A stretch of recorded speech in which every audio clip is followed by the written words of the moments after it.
The earliest texts say that these entities not only induced people into dream states, but they did that for the purposes of extracting the soul itself from the body. Now, I think this is one of the aspects of the phenomenon that would give us insight into the following point. These are not just horns and hooves. They're not just, okay, the classical definition, okay, that's a demon or that's some kind of creature. What we're dealing with, again, is an entity that is working off of a certain amount of preternatural knowledge.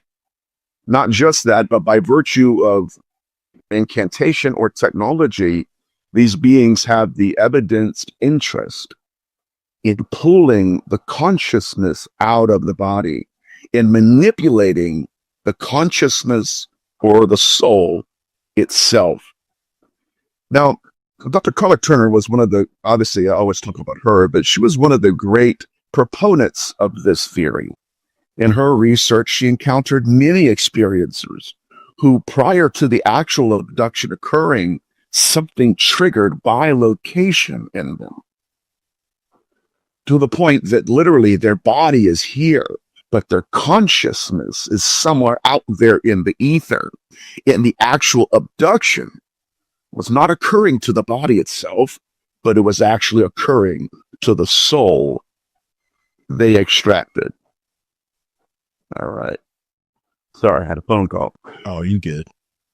And it was having to do with the soul they extracted. Now, there's something troubling going on here, because what we're witnessing in these abduction accounts is that they are actually teaching the soul how to accomplish jobs.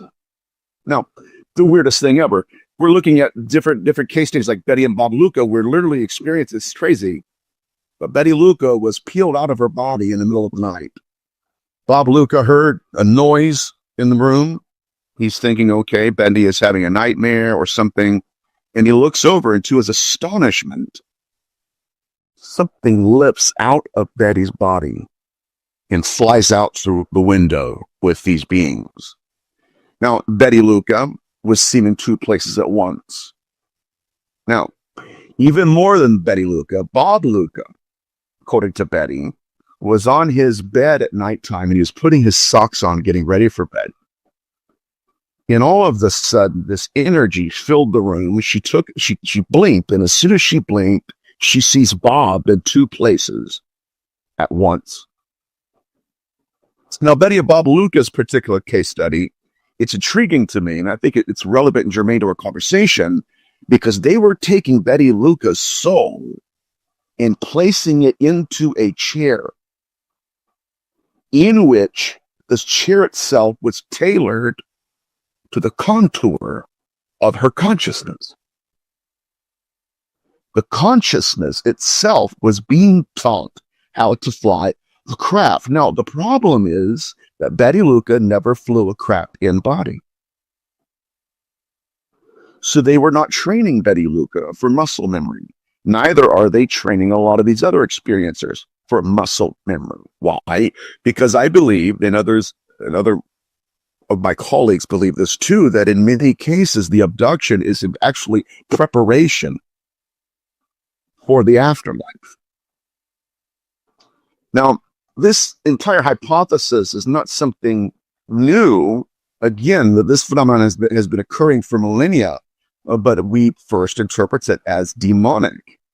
Now, here's why. And again, when they're pulling the conscious out of the body, there are almost two fighting sets of memory.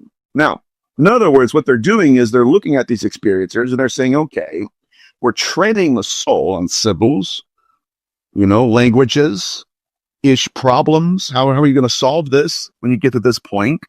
And the problem is, in many accounts, these people literally do not realize that the entire abduction they're experiencing was out of body, even up to the point that they, quote, become physical again.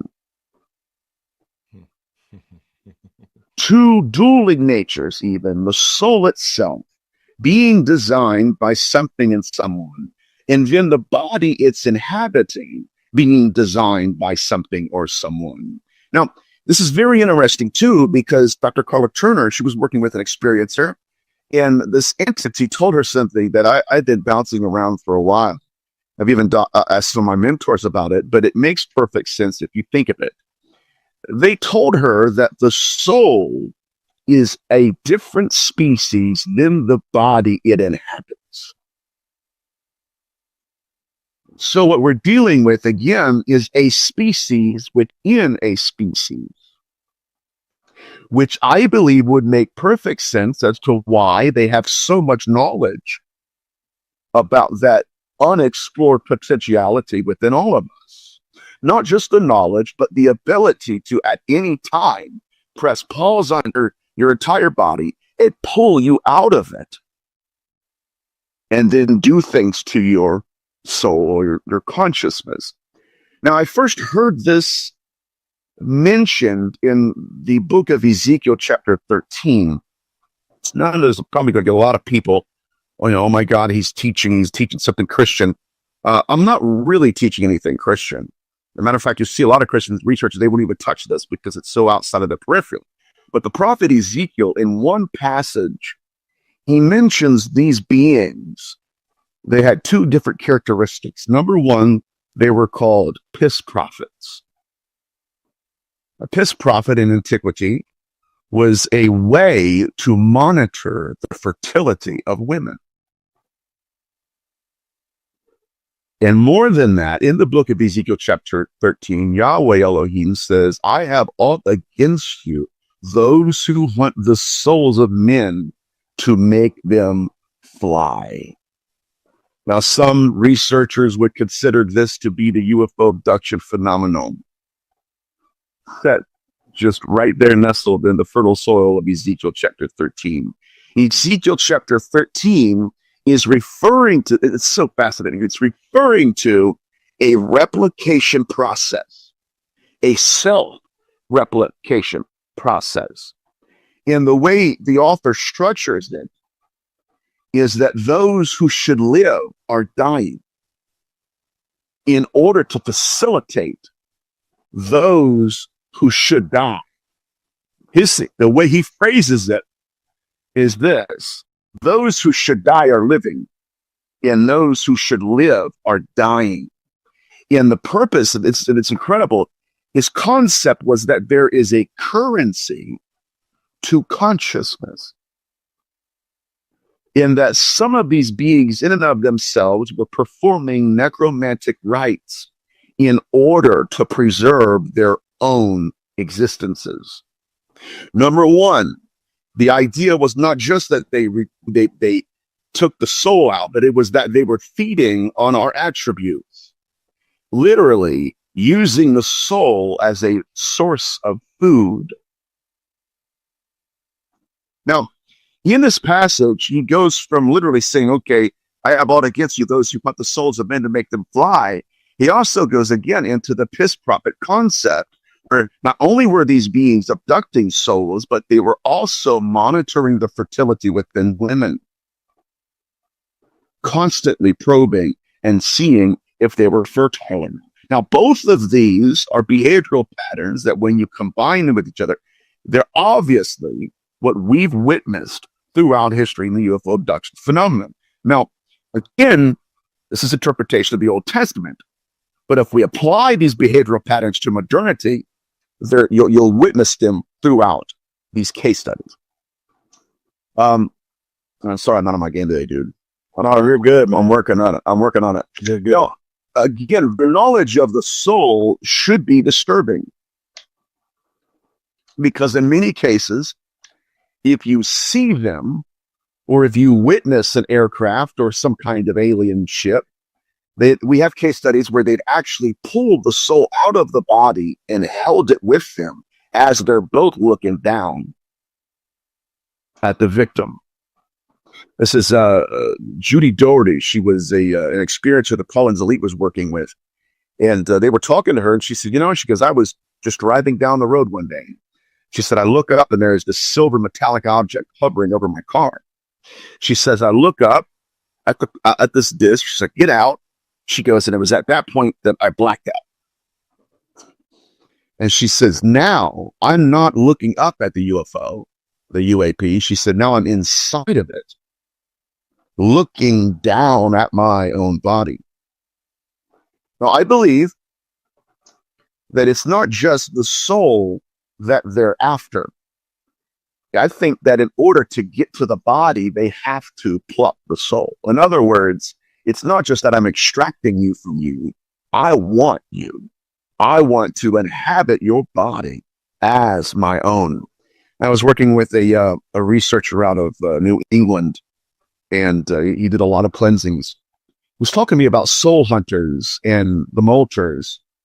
And he said, you're the only person I've heard talk about this, what you have. And he said, but I got to tell you a story. I said, okay. He says, when I was really young, he said, I would have these fits of sickness. He said, I would go in to the ER, they'd give me medication, I'd go home and deal with it. He said, so I was chronically ill. He said, but one night, he said, I'm sitting there, he said, I had the chills and everything. I said, I look in the corner of my room. He said this. He said, I look in the corner of my room. And he said, there was this entity just staring at me. He made no noises. He was just staring at me. He said, that's when I just started feeling myself being peeled out of my body. He said it was a tearing effect. And he said, now, he said, I'm hovering over my body. He said, I'm looking at it. And he said, Nathaniel, he said, the only way I could explain it was I'm looking down at my body. He said, all of a sudden, something crawled into it. And it was that being that was in the corner. Who said, when he crawled into my body began to be animated without me being present in it. He said, that was when the entity began to speak a whispering, buzzing language. And then he looked up. And so now you have this kid staring into his own eyes. And something else was inside of him. I kind of gives him in chills, man. Right. It's terrifying. But again, in my field, there's a lot of people, okay, well, are they threats to us? Well, maybe a little bit. I think the reason a lot of people don't want to accept that fact was because it puts us as a species in a very compromising position. Because the greatest threat to humanity is the entity that can peel you out of yourself. Dangerous. They capture danger. People. No, I'll read this to you. Okay, so I'm going to read a portion. No, I got some book references for you guys too. Number one, in order to understand Ezekiel 13 in the proper contextual analysis, disembodied souls, Nefesh, in Hebrew literature, Gray Aliens and the Harvesting of Souls by Nigel Kerner. Yeah. I interviewed him last couple years ago. Yeah. Dude, I would have loved to have met the guy. I heard he was brilliant. But yeah, so that's some reading resources. But again, this idea of peeling the soul out of the body and training ghosts. What is going on here? You know what I mean? Literally to the point that these abductees themselves, like I said, they'll be instructed in many different ways, in many different contexts. And then they'll be told, now you will not remember this. And so what happens is that they get back into their body and there's cognitive dissonance. The soul knows, but the brain doesn't remember. So what's so fascinating about this hypothesis is how much the body is scaffolding to the soul, right? We're seeing without eyes. Mm-hmm. We're feeling without hands. We're walking without legs. We're thinking with a completely different brain here. And that's why I'm leaning more towards that hypothesis of the soul being made another species than that of the body it inhabits. Almost like a puppet soul master. Have you ever seen 100 masters?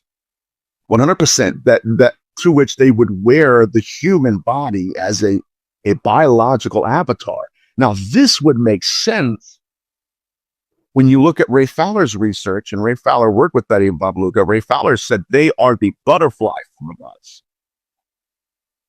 We are the larva form of them. Now, but what that means, though, is that death is just a process,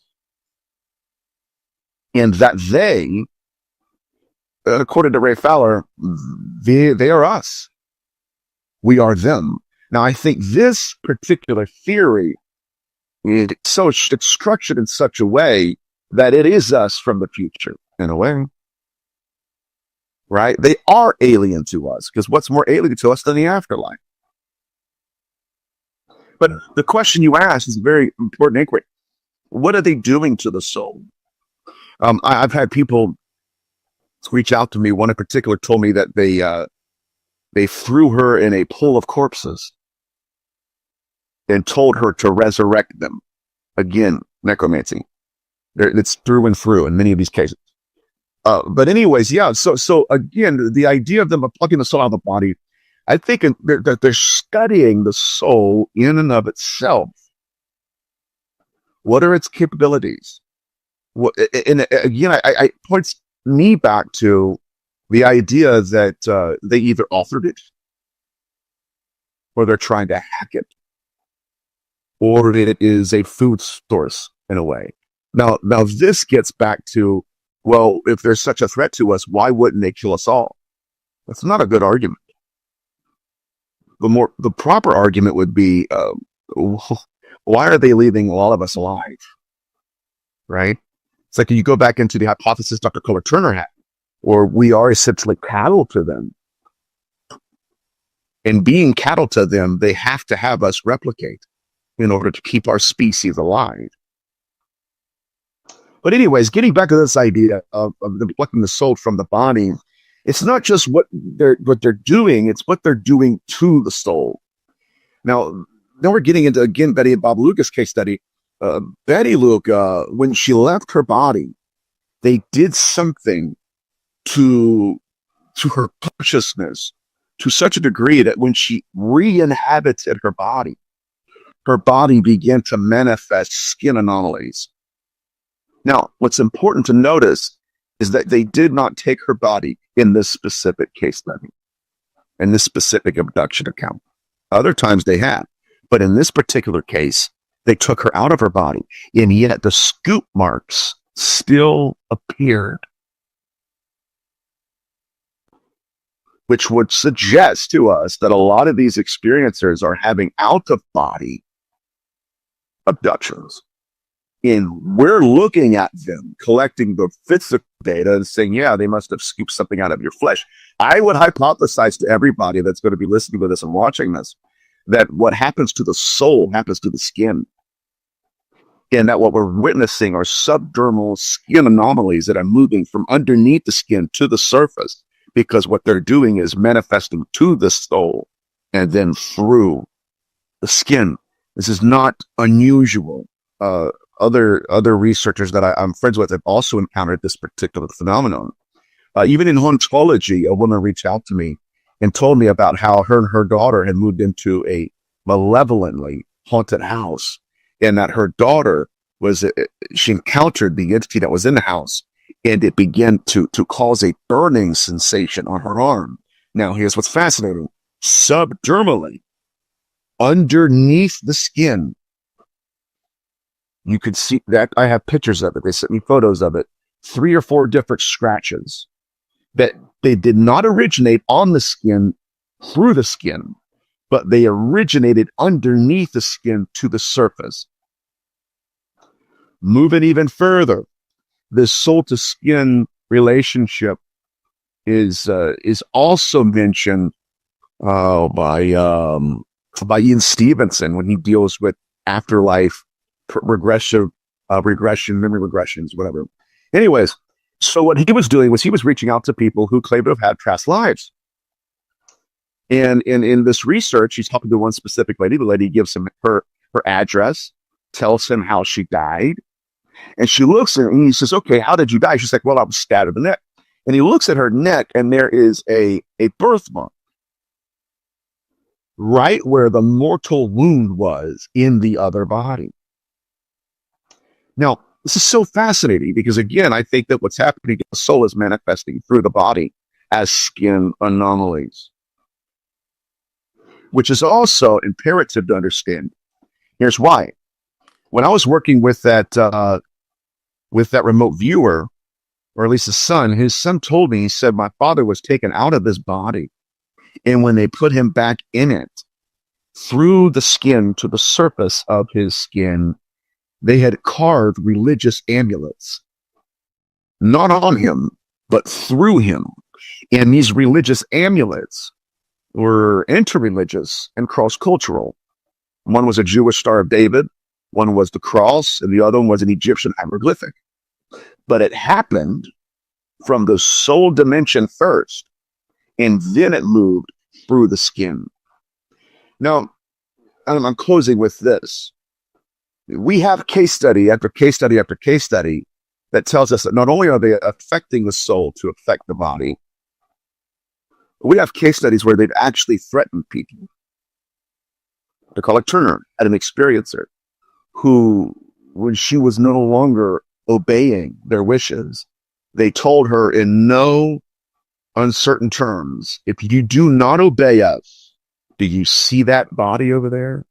And she looked, and there was a copy of her body on a table. And they said, if you don't obey us, we will take you out of your body. We will kill you.